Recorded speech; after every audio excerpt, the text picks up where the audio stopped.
friend. My goodness. Seems like a whole week since... Oh, never mind. I missed you. Been well, I hope.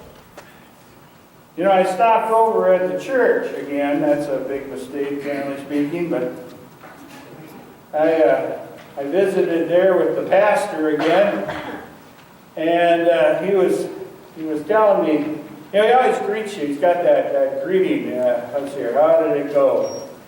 He says, hey, old buddy, old pal, old brother in the Lord. Right away, you know he wants something. So I said, hi, how you doing, Pastor? And then he said, you know, really be nice if you can give another one of those talks on Wednesday for Lent. And I'm getting a little suspicious that he doesn't want to do a sermon.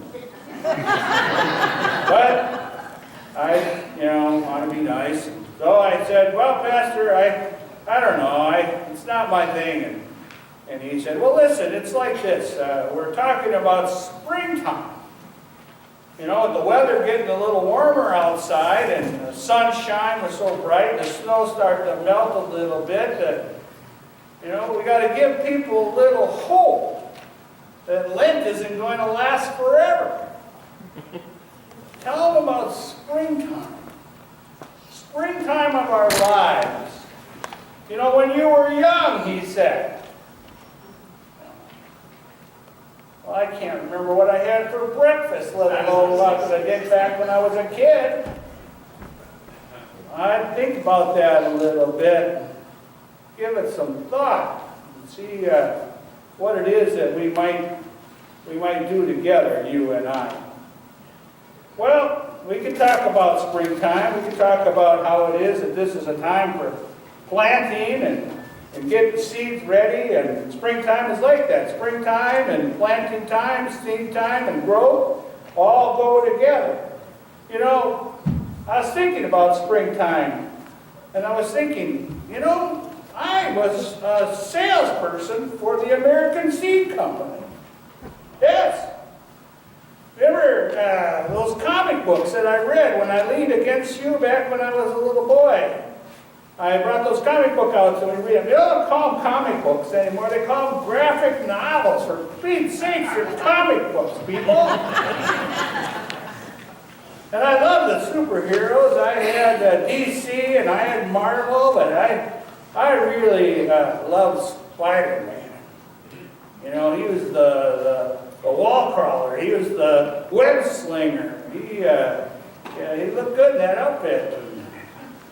I don't know if I could have been like him. You know, I came out here, I jumped in the trees and swung from the branches, but it wasn't quite the same, was it? Well, on the back of those comic books, there was an ad for the American Seed Company, and they showed all of these prizes on the back. And you could win these prizes if you sold seeds. So I didn't tell my mom or my dad, and I filled out the form, put a stamp, and mailed it in, and here arrives this big box of seeds to sell. So I hit everybody up I knew. Grandpa and Grandma, of course, they're always good for something, and my aunts and uncles got them, and a few others, and teachers in school, and I got rid of quite a few of them. Won myself a little water-powered jet rocket launcher thing. Broke right away, cheap. But there was a few seeds left over. One of them was a tomato. Some big American Beauty big boy tomato, some giant mother of all tomatoes. Did you open up the packet? There's just little itty bitty seeds in there. So being I couldn't sell them, I thought, well, we'll plant them. Plant them and got them in there and put them in some good earth and good soil and watered it a little bit, and pretty soon, it wasn't too long before the warm sun warmed the earth and it brought up that little seed turned into a little sprout. And a little sprout grew and got bigger, and we had to transfer it into a bigger pot. And finally, by end of the spring and midsummer, we had a big tomato plant, and by the end of the time, we had these big, luscious tomatoes. You see, springtime is springtime and planting, but it is so that at the end, it bears good fruit. Isn't that something? Well, old friend, I was just thinking about this, and I was thinking, hey, you have rings. Yes, look at that, growth rings. Each one of those growth rings is a year of your growth. And right in the middle, oh my gosh, right in the middle is where you were just a little seedling. Oh, sorry. A little seedling must have fell down from the ground, and springtime came and warmed up, and you started to sprout and grow. And then the first year you were just that, and then you were a sapling. And those seeds grow into the big tree that you became. Pretty impressive. Our faith is like that. Our faith is planted in us in our baptism. God put the seed there for it to grow. And then moms and dads and sponsors and family and teachers and friends and co-workers and others, they all start to help nurture that seed to grow. That's a pretty impressive thing, to watch a seed of faith grow.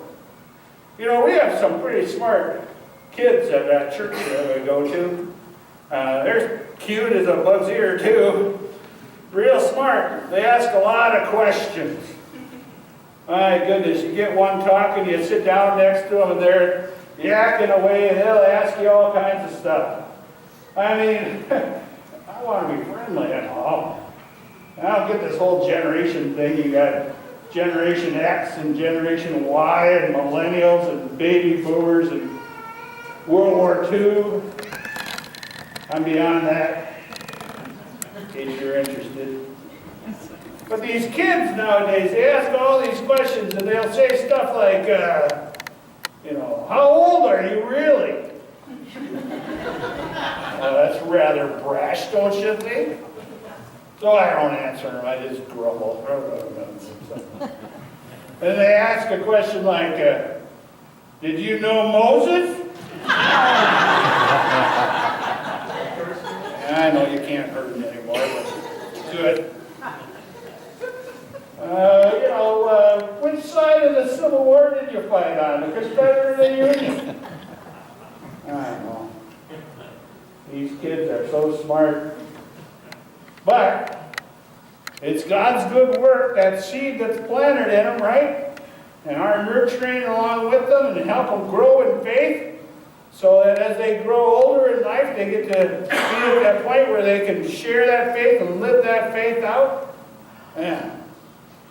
Our Sunday school teachers have a big job. Moms and dads have a big job. They got to teach them about that. Now, what's that? Old Mrs. Hanson, you remember her? She was a stitch, that teacher. She, I can say about anything I want because she's not here. You won't tell, I know. Anyway, she taught me those Bible verses. And at the time, they didn't make a lot of sense, For God so loved the world that He gave His only begotten Son.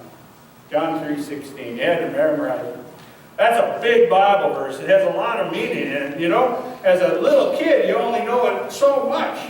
But you got to grow into that meaning, because later in life, it will mean more to you that God's love is for not only you or the world, but for you as well. How about the other ones we had to memorize in her class, and she beat it into us? Psalm 23. The Lord is my shepherd, and shall not want. He makes me lie, or leads me into green pastures, and makes me lie down beside still waters. He restores my soul. Now, as a little kid, you had to get the star on the chart because you wanted to earn the points because you wanted approval. But you grow into those things, and they become more meaningful when you have it inside you to know and to use and to learn. You know? Even though I walk through the valley of the shadow of death, I'll fear no evil. For thou art with me, thy rod and thy staff, they comfort me. Thou preparest a table in the presence of my enemies. Thou anoints my head with oil. And you are with me always, to the close of the age. I dwell in the house of the Lord forever. Well, there are big Bible verses, ones that are too big for us as little kids, but as we grow older, they're still big Bible verses, the truth of God's Word. But they grow into us, don't they? And their meaning. God's Word is like that. It nurtures that seed of faith. You know, when I was a little kid, I got a bicycle. My first bicycle, it was a Schwinn. Oh yeah, a Schwinn Stingray. I know. It was red, had a banana seat, leopard upholstery. And it had ape hanger handlebars. We put playing cards on the spokes.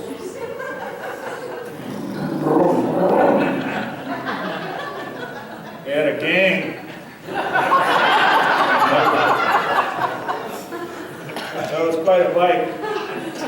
Well, I was a little kid, and my dad, he bought me the biggest model that they had of the Schwinn. And you remember, old friend, that I had to bring the bicycle out, and I had to lean it up against the tree. And I had to kind of climb up on it because the bike was too big for me. And then when I pedaled, I had to push the one pedal down, because I couldn't reach the ground. And I'd push one pedal down, and I'd kind of lean way over, and I'd push the other one down and lean back on this side. And not being able to put your feet down on the ground caused a great deal of accidents.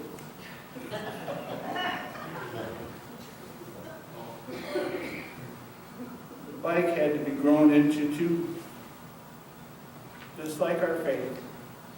We have to grow into it because our faith and from our gift from God is bigger than all the things in our lives, and we continue to grow into it. Well, there we are, springtime. Springtime in our lives. You remember when you were just a little sprout and you grew up to be all of that, and some of you remember your beginnings as well and how faith has grown in you. Tonight we give thanks to God for nurturing that gift of faith and seeing those seeds continue to grow, and all of us growing into that faith. Well, there's a song that we had, I can't remember when that was. It was so long ago. It's called Good Soil. You know, we sing it. Sometimes we don't pay attention to the words. So tonight, let's sing that song because it's a prayer. It's a prayer for how we should live our lives and let God's seed grow in us. Huh? Well, let's sing it together. I may come back next week, but I'm not sure. I heard there's a cruise someplace. A lot of members are going on it, I guess. I could go on it. Why bother?